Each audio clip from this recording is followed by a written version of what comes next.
Bang, gimana hari ini tadi? Ya, tadi pagi kami sudah melaporkan Kapolsek Cidahu, Sukabumi, Jawa Barat, AKP Endang Slamet ke Divisi Propam Mabes Polri terkait adanya ketidakprofesionalan AKP Endang dalam hal ini sebagai Kapolsek Cidahu, Sukabumi pada saat kejadian tanggal 27 Juni 2025 di Cidahu, Desa Tangkil, bahwa menurut kami Kapolsek seharusnya yang bisa meredam ataupun menetralisir kejadian, malah justru kami menduga adanya dugaan provokasi dan bahkan ada seperti yang beredar di video ucapan seorang Kapolsek, ada ucapan dia atas nama undang-undang tempat ini akan saya tutup dan karena mereka sudah menggunakan rumah ini di luar daripada agama kita. Menurut kami ini seorang sekelas Kapolsek tidak pantas untuk membuat pernyataan-pernyataan seperti itu. Yang harusnya dia menghalang bagaimana biar kejadian ini tidak terjadi, malah sebaliknya. Kedua, mungkin akan dilanjutkan oleh rekan kami. Ya, tadi kami sudah ke dalam dan berkonsultasi. Akhirnya kami diterima lumasnya. Lumasnya itu berisi tentang dugaan kekerasan terhadap anak dan penistaan agama. Jadi kami buat jadi satu lumas karena tadi biar agak efisien ya, karena kalau bikin jadi dua nanti akan jadi repot. Itu ditujukan lumasnya kepada Kabar Reskrim. Kami menunggu Pak Kabar Reskrim untuk segera menindaklanjuti kasus ini supaya tidak menjadi contoh yang buruk bagi masyarakat ke depannya. Lumasnya berarti tadi ya Pak, yang ketua RT. Ya, dumasnya kami izin melaporkan terduganya adalah Ketua RT, Kades, terus Ketua PAC salah satu partai besar yang sudah ditangkap dan ditahan juga. MUI juga.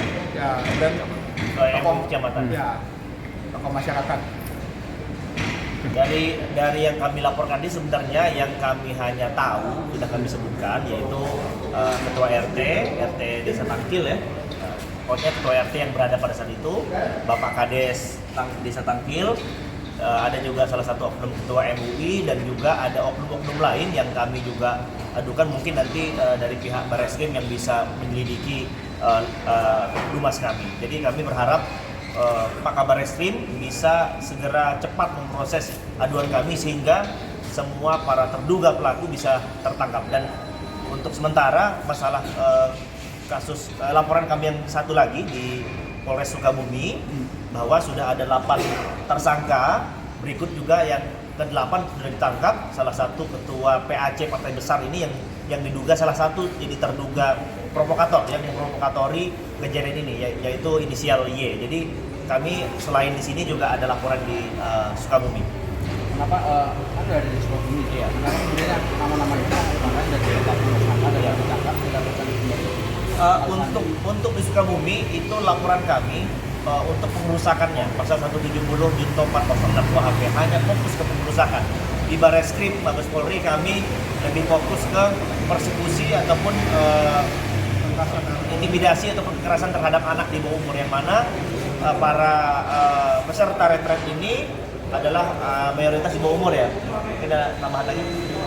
Ya, yang di Barreskrim ini ya selain kekerasan terhadap anak itu ada juga penistaan agamanya, karena memang beberapa unsur-unsur yang telah kami tadi sama ini tadi di dalam bahwasanya itu bisa memenuhi pasal 156A KUHP tentang penistaan agama. Dan kami juga menghimbau kepada Polres Sukabumi, Satreskrim Polres Sukabumi untuk melakukan pengembangan terhadap kasus yang sedang ditangani dan membongkar siapa otak pelaku intelektual di Sukabumi. Jadi bukan hanya 8 tersangka itu saja cukup dan puas gitu. Siapa yang menggerakkan mereka sehingga melakukan perusakan? Ada surat atau mungkin aduan yang udah diterima mungkin Bang buktinya? Itu masih ada. Berarti yang tadi bagian di Propam Sudah. Propam Boleh ini, tunjukin dong? ini aduan yang Propam sudah kami oh iya, tanda terima. Tanggal terima. Oke. ini tanda terima, ini surat yang kami ajukan ke Divisi Propam Mabes Polri. Ini tanda terimanya sudah. untuk yang kami laporkan Kapolsek Cidahu Sukabumi. Ini tanda terima Dumas. Langsung kami tujukan ke Bapak Kabar Reskrim. Mudah-mudahan Bapak Kabar Reskrim bisa segera menindak kasus ini semoga agar tidak berlarut-larut. Oke. Nanti jumlah tersangka akan bertambah. Ya harapan kami kiranya pihak kepolisian ini bisa semuanya diproses karena menurut kami masih banyak aktor-aktor intelektual yang apa namanya yang jadi pelaku gitu loh, yang terlibat dalam kerusakan ini. Jadi jangan hanya 8 karena kan kalau lihat di video ratusan orang nggak mungkin. Jangan juga seolah-olah yang orang ikut-ikutan dijadikan tersangka juga, kita juga nggak mau. Kita harus cari sampai ke akar rumput siapa sebenarnya dalam di balik itu. Karena menurut kami banyak. Gimana? Kondisi sekarang di sana atau kondusif? Kalau untuk kondisi keluarga yang penjaga kan ada yang jaga ya, ada yang jaga tempatnya. Tapi kalau untuk yang ikut retret dan Pak WD sendiri kan memang nggak tinggal di sana, karena memang sana kan rumah singgah yang mana kadang-kadang ada kegiatan, tidak setiap hari, mungkin beberapa bulan ya, Pak ya. Dan yang tinggal di sana memang ada yang menjaganya. Berapa? Dalam 7 bulan terakhir ini baru 3 kegiatan. Oh, 3 kegiatan. Dan ini kegiatan yang ketiga yang dipersekusi. Iya. Masih aman karena memang nggak ada bukan yang kayak di media. Sudah kondusif. Jadi bukan yang kayak keliaran di media bahwa ini rumah dialihfungsikan menjadi gereja, bukan. Tapi hanya sebatas mengadakan retret bimbingan mental yang kebetulan pesertanya anak-anak remaja Kristiani. Kalau boleh tahu jumlah pelajarnya berapa sih yang 30 sampai hampir 30 orang. Oh, 30. Hampir 30. Mungkin sudah menyurati juga buat Gubernur Jawa Barat. Gimana? Menyurati juga buat Gubernur ini kan dugaannya ada oknum juga nih yang bermain nih. Mungkin ada niat buat menyurati. Harusnya sih tidak perlu disurati, harusnya Pak KDM juga sudah tahu ya, Bapak Gubernur Jawa Barat. Kebetulan beliau sudah ke lokasi dan sudah podcast langsung dengan Pak Wedi.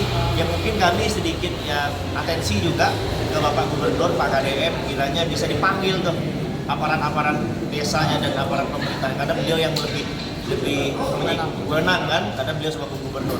Tindak semua, copot aja lah, ganti aja lah kepala desanya, RT-nya. Sekarang Kapolseknya masih menjabat.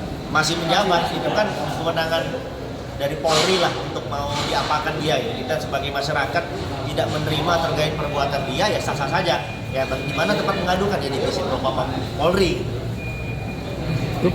Oke, cukup. AKP Endang Selamat.